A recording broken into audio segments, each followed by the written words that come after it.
Quer dizer, o Botafogo iria para uma eventual prorrogação sem todos os seus principais jogadores, né? E isso não quer dizer, o Arthur Jorge fez besteira. Não, ele teve que fazer, porque todos esses jogadores foram exigidos acima... Eu acho que o placar foi exatamente o que a maioria da gente estava esperando, né? Mas como o placar foi, como o jogo desenvolveu, foi totalmente contrário.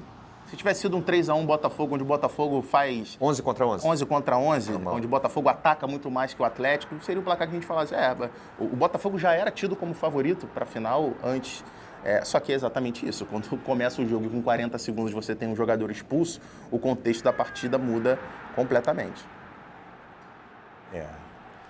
E falando em personagem, esse aí é outro, né? A gente vê os números dele na tela, o Arthur Jorge, é impossível a gente não atrelar muito diretamente a ele o que foi a construção desse time do Botafogo. Porque inicia no ano passado a passagem de outro treinador português, onde o Botafogo também vai muito bem, faz um primeiro turno histórico, mas depois a sensação que tem é que aquele trabalho que tinha sido desenvolvido lá no início, que ele tinha se perdido completamente.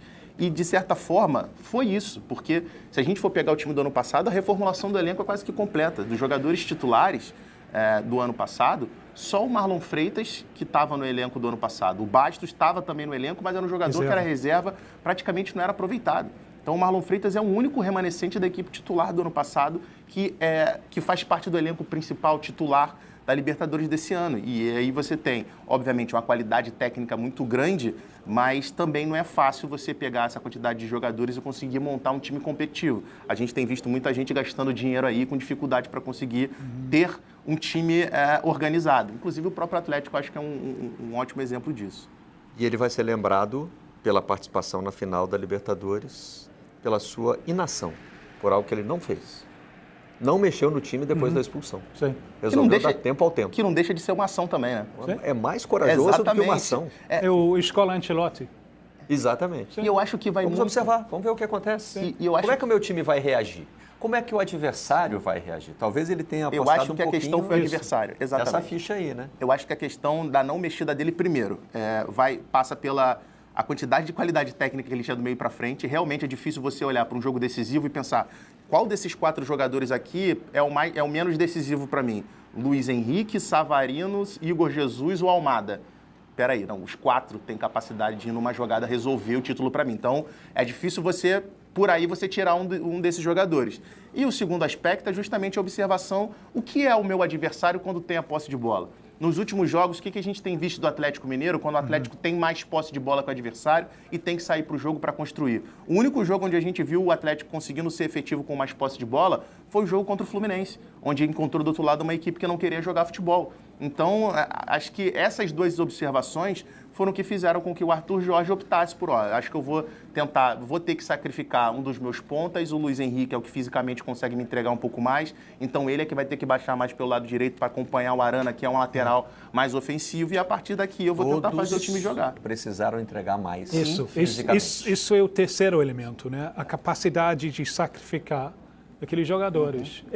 No 4, o mais importante nesse sentido foram Luiz Henrique e Igor Jesus, que fisicamente...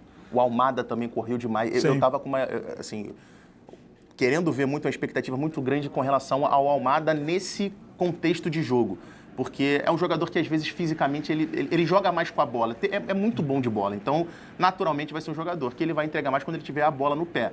Então, era um contexto que, para ele, era muito desfavorável, que, na verdade, era um contexto dele de cobertura de espaço, de marcação, de acompanhar. E entregou demais. Saiu de campo também, assim, desgastado. Ama um grande jogo, Almada. Almada é do mesmo bairro de Buenos Aires, de Carlos Tevez. O Erteapati, estava lá era um boné que ele estava usando ontem, com referência a uma camiseta. Ele usou alguma coisa com referência ao Erteapati. Eu estava ocupado demais transmitindo, tentando fugir do barulho.